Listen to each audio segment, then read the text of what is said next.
চীনের প্রতিরক্ষা সক্ষমতা এবং সামরিক উন্নয়নের অগ্রগতির উজ্জ্বল উদাহরণ দেশটির অত্যাধুনিক প্রশিক্ষণ বিমান JL-10। সম্প্রতি দেশটির গণমুক্তি ফৌজ বা পিপলস লিবারেশন আর্মি PL এর ৯৮তম প্রতিষ্ঠাবার্ষিকীতে এমনটাই জানানো হয়। এই বিমানটি পাইলটদের উন্নত প্রশিক্ষণ এবং যুদ্ধকালীন মিশন পরিচালনার জন্য বিশেষভাবে ডিজাইন করা হয়েছে। নানছাংয়ে তৈরি হয় চীনের প্রথম নিজস্ব প্রযুক্তির বিমান CJ-5 প্রশিক্ষণ বিমান। ১৯৪৪ সালের ৩ জুলাই এটি প্রথম উড্ডয়ন করে।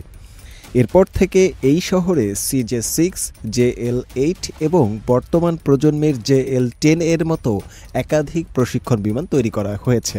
এই ধারাবাহিক সাফল্যের জন্য নানছাং শহরটি চীনের প্রশিক্ষণ বিমানের জন্মস্থান হিসেবে খ্যাতি লাভ করেছে। প্রশিক্ষণ বিমানগুলো যুদ্ধ বিমানের মতো শক্তিশালী না হলেও এটি পাইলটদের ওড়ার দক্ষতা অর্জনের জন্য একটি গুরুত্বপূর্ণ হাতিয়ার। চীনের অনেক প্রশিক্ষণ বিমান চিয়াংশির Hongdu aviation industry group company limited তৈরি করেছে, যার মধ্যে নতুন প্রজন্মের উন্নত বিমান JL-10 অন্যতম।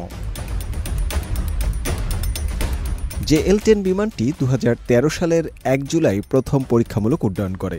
JL-10 এর সফলতা প্রমাণ করে চীন এখন উন্নত প্রশিক্ষণ বিমান গবেষণা ও তৈরি করার সক্ষমতা সম্পন্ন কয়েকটি দেশের মধ্যে একটি।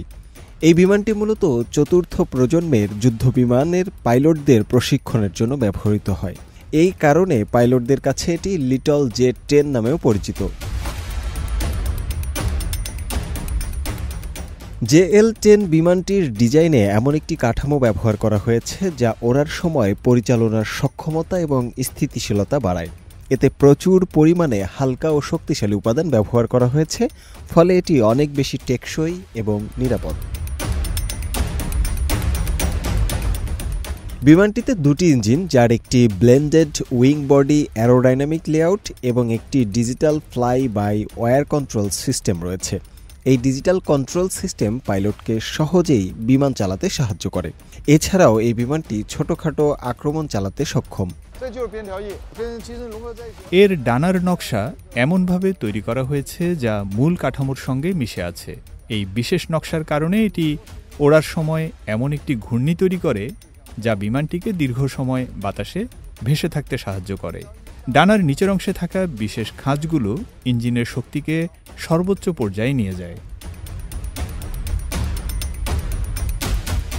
JL-10 মূলত পাইলটদের প্রশিক্ষণের জন্য ব্যবহৃত হয়, কিন্তু এটি যুদ্ধও করতে পারে।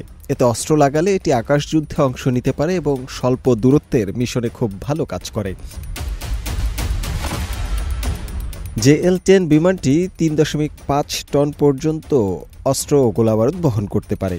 এর প্রতিটি ডানায় ৩টি করে মোট ৬টি এবং মূল কাঠামোর নিচে একটি জায়গা রয়েছে যেখানে বন্দুক বা অন্য ধরনের অস্ত্র যুক্ত করা যায়।